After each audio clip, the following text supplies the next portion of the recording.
Assalamualaikum warahmatullahi wabarakatuh.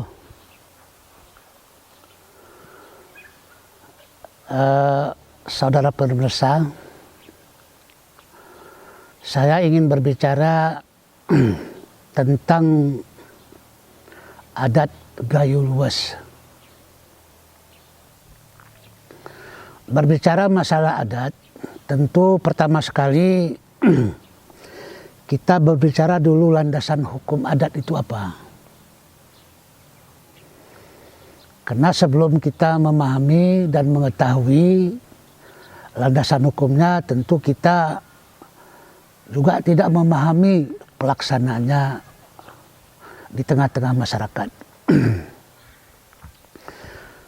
Landasan adat Gayo ini ada 4. Pertama, ingat. Kedua, atur. Kemudian ketiga, resam. Dan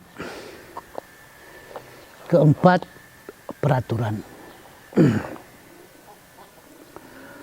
Inilah sebagai landasan hukum daripada adat istiadat Gayo. Yang pertama menyangkut dengan ingat. Ingat itu adalah sebagai landasan pokok atau landasan pokok hukum adat secara dasar. Kemudian adalah kedua, atur. Sementara atur ini itu sudah merupakan penjabaran dari dasar tadi. Kemudian resam itu sudah merupakan yang penerapan di masing-masing di setiap kampung. Dan juga peraturan ini adalah suatu pelaksanaan daripada adat itu sendiri yang menyangkut dengan sanksi adat dalam pelaksanaannya. Nah, dari keempat dasar tadi, pertama adalah ingat, atur, resam, peraturan. Siapa yang menyelenggarakan atau disebut dengan pemangku adat? Di dalam tatanan adat Gayo ada juga 4. Pertama adalah saudara. Yang dimaksud dengan saudara ini adalah masyarakat dalam suatu wilayah desa. Kemudian orang tua. Orang tua ini adalah merupakan orang yang dituakan di dalam suatu desa yang memang fungsinya sebagai orang tua, sebagai penasehat di dalam desa. Nah, kemudian ketiga adalah pegawai. Nah, pegawai ini sebenarnya adalah orang yang memahami seluk-beluk agama. Berbeda dengan orang tua tadi.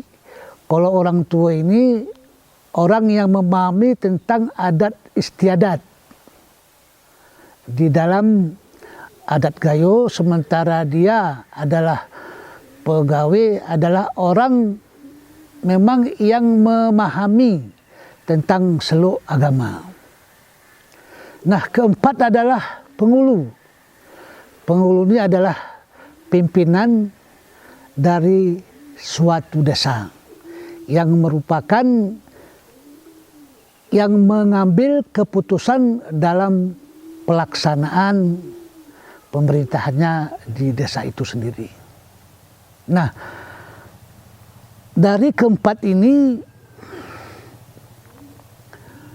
ada namanya musyawarah. Di dalam adat Gayo ini kekuasaan tertinggi adalah musyawarah. Makanya di dalam resam Gayo ini, adat Gayo ini ada dikenal sebagai genap mupakat. Jadi segala sesuatunya harus berlandaskan musyawarah, makanya di sana itu disebut genap mupakat. Jadi segala sesuatu yang akan kita laksanakan berdasarkan musyawarah atau genap mupakat. Nah, inilah secara garis besar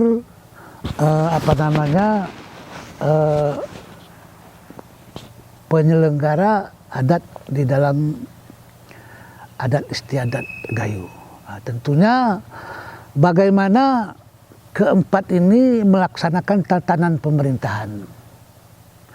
Apakah di bidang misalnya penegakan hukum yang berkaitan dengan pidana, yang berkaitan dengan perdata, atau yang lain-lainnya, inilah sebagai penyelenggaranya.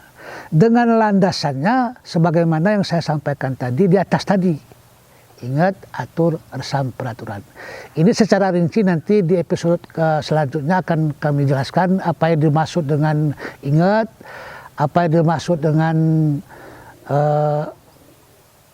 atur, apa yang dimaksud dengan resam, apa yang dimaksud dengan peraturan. Nah, ini nanti di selanjutnya akan kita uraikan panjang lebar daripada landasan hukum adat ini, dan juga sebagai penyelenggara dari saudara, orang tua, pegawai, pengulun ini tadi, ini juga nanti akan kita tuntas apa peranan saudara, apa fungsinya orang tua, apa fungsinya pegawai, dan apa fungsinya daripada penghulu. Ini nanti lebih lanjut akan kita jelaskan secara detail di episode selanjutnya.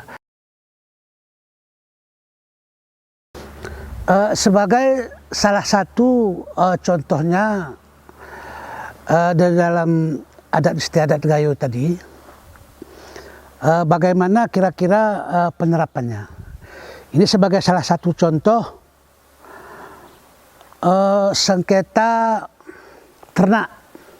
Nah, jadi sengketa ternak ini di masa lalu itu karena memang salah satu usaha di masyarakat Gayo Luas ini dulu adalah pertama sekali bersawah, kedua adalah ternak, ternak besar. Jadi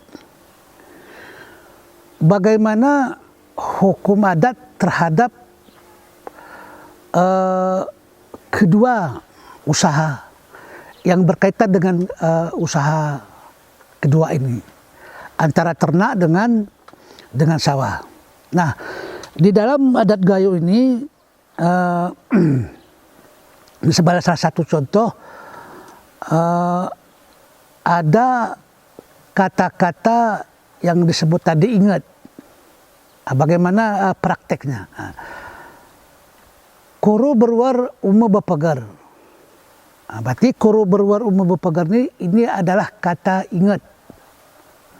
Sebagai tadi hukum dasar tadi. Berarti kuru berwar uma bepagar. Berarti setiap orang yang memiliki ternak harus membuat kandang. Setiap orang yang memiliki sawah juga harus dipagar. Nah, inilah sebagai landasan hukumnya itu dikatakan ingat. Nah, bagaimana atur? Nah, kedua adalah atur. Atur ini sudah jelas. Kalau pemilik kerbau, berarti dia wajib menjaga kerbaunya pada malam hari. Berarti harus di kandang. pemilik sawah berarti dia harus menjaganya pada siang hari. Berarti sawahnya itu harus dipagar. Inilah sebagai atur di dalam tatanan ini tadi. Nah, bagaimana dengan resamnya? Resamnya bagaimana? Kalau nanti kerbau itu masuk pada siang hari ke sawah, berarti pagarnya kurang kuat. Berarti ini masih salah daripada pemilik sawah. Nah, juga pada malam hari kandang kerbau dibuat, tetapi kenapa bisa lepas? Berarti ini kandangnya ini tidak kuat. Tentu ini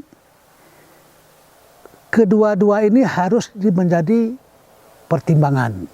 Berarti kita lihat apabila terjadi masuk kerbau pada siang hari ke sawah, berarti pemilik sawah yang kurang jeli dalam hal memagarnya. Dan apabila pada malam hari berarti punya kandang yang tidak yang tidak serius atau tidak serius dalam membuat kandangnya.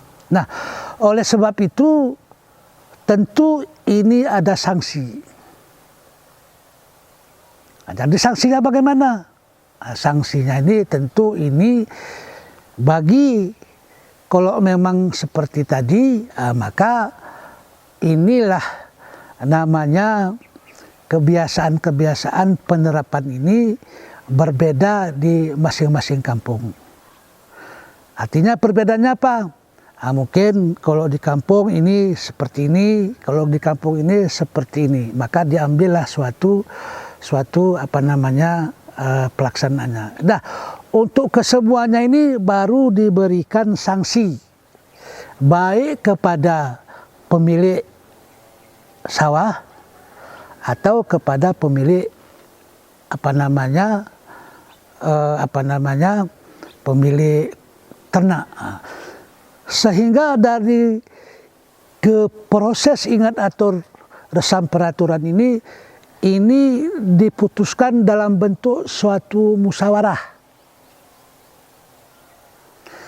Bagaimana peranan masing-masing? Saudara bagaimana, orang banyak saksinya bagaimana? Kalau orang tua bagaimana? Seperti ini. Kalau ini seperti ini. Kalau dari timbangan agama seperti ini.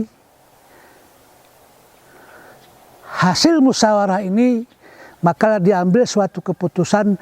Keputusan inilah ditetapkan oleh peraturan, yaitu namanya peraturan Ari Rejo.